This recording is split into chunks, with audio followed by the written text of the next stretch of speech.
ایک شخص آیا امام رضا علیہ السلام کے پاس، اللہم صلی،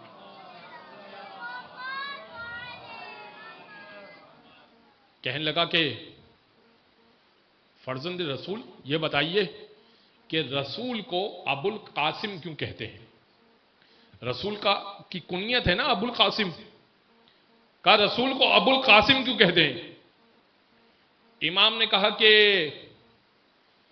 اس لیے کہ بڑے بیٹے کا نام قاسم تھا اور باپ کی نسبت سے بیٹے کی نسبت سے پکارا جاتا ہے باپ کو کہ فلاں کے باپ، لہذا ابو القاسم قاسم کے والد، جیسے مولا علی کو ابو الحسن کہا جاتا تھا، حسن کے والد، لہذا رسول کو ابو القاسم کہا جاتا ہے۔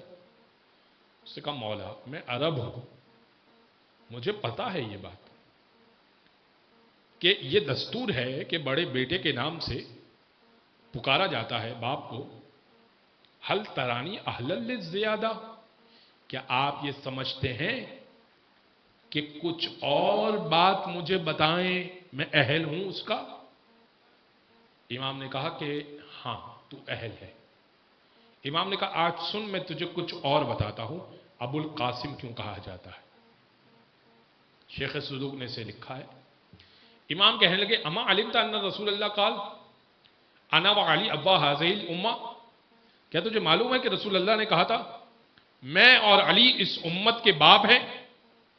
فرمایا نعم مجھے معلوم ہے، رسول اللہ نے کہا تھا کہ میں اور علی اس امت کے باپ ہیں، یعنی اس امت کے روحانی باپ رسول اللہ اور علی ہیں۔ فرمایا بالکل مجھے معلوم ہے، یہ کہا ہے رسول اللہ نے۔ کہا اما علمت ان رسول اللہ قال ابو الجمیع الامہ وعلی منہم، کہا یہ حدیث تو نے سنی ہے کہ رسول اللہ نے یہ فرمایا تھا کہ میں اس پوری امت کا روحانی باپ ہوں، وعلی منہم، اور میں علی کا بھی روحانی باپ ہوں۔ ایک حدیث میں فرمایا میں اور علی اس امت کے روحانی باپ ہوں، ایک حدیث میں فرمایا میں اس پوری امت کا روحانی باپ ہوں حتیٰ کہ علی کا بھی روحانی باپ ہوں۔ کیا یہ حدیث سنی ہے؟ کا نام یہ بھی حدیث سنی میں نے، بالکل۔ فرمایا اما علمت ان رسول اللہ قال علی قسیم الجنت والنار، کیا تم نے رسول اللہ کی یہ حدیث سنی ہے کہ فرمایا علی جنت و جہنم کو تقسیم کرنے والے ہیں؟ فرمایا یہ بھی سنی ہے۔